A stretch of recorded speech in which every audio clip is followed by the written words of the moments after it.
పిచ్చి బిడ్డ డాక్టర్ అమ్మయ్యకు పిచ్చి బిడ్డ డాక్టర్ అమ్మయ్యకు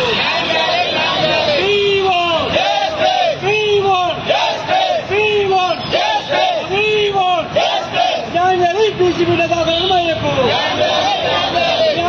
పిచ్చి బిడ్డ డాక్టర్ అమ్మయ్యకు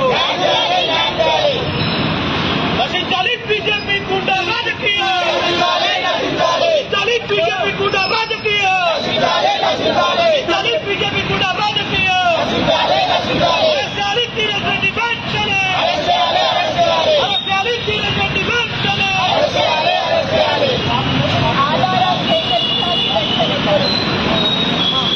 సేకరించాలి సీసీటీవీ ఫుటేజ్ ఆధారాలు వెంటనే సేకరించాలి సీసీటీవీ ఫుటేజ్ ఆధారాలు వెంటనే తీసుకురావాలి రక్తపు బట్టలు ధీరజ్ రెడ్డి దగ్గరికి వెంటనే తీసుకురావాలి రక్తపు బట్టలు ధీరజ్ రెడ్డి దగ్గరికి వెంటనే తీసుకురావాలి రక్తపు బట్టలు వెంటనే సేకరించాలి ఆధారాలను వెంటనే నశించాలి పోలీసుల అలసత్వం నశించాలి పోలీసుల అలసత్వం నశించాలి కొమ్ము కాసే రాజకీయం నశించాలి కొమ్ము కాసే రాజకీయం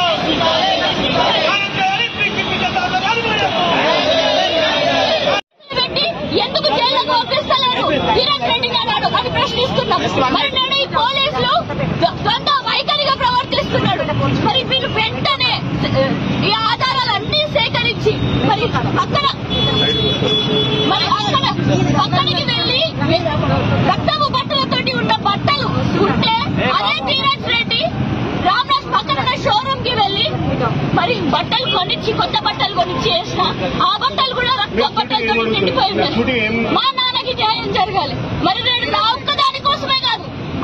ఏమన్నాడు ధీరజ్ రెడ్డి తెలుసా మీకు? నీ బిడ్డ ఎమ్మెల్యేగా పోటీ చేసింది కదా, అయితే నీ బిడ్డ ఎమ్మెల్యే అయినా కూడా ఇంట్లో నీకు సాయిని చంపుతానన్నాడు. ఎంత ధైర్యం అంటే బహుజన బిడ్డలు ఎమ్మెల్యేలు అయినా కూడా అంటే మాకు అర్హత లేదు అన్నది అయినా కూడా ఏం పీకలేమని అనుకుంటాను.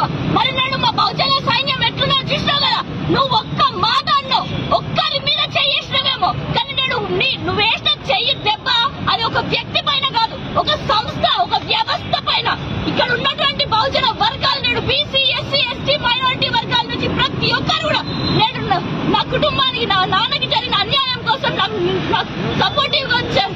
మరి మా నాన్న నీ లెక్క రౌడీజం చేసినాడు కాదు, ఎన్నో సేవా కార్యక్రమాలు చేసిండు. ఈ మొత్తం ఆయన పుస్తకం, ఆయన చేసిన సేవా కార్యక్రమాల పుస్తకం సొంత ఊర్లో ఈ విధంగా చేసినటువంటి వ్యక్తి పైన నేడు ఈ గుండాగిరి చేసి మళ్ళా తిరిగి ఆయన పైన పోలీసులు కేసు పెట్టి మళ్ళా ఇది ఇంకొక కేసు లెక్క చేస్తున్నారు. మరి ఇదేమి న్యాయం?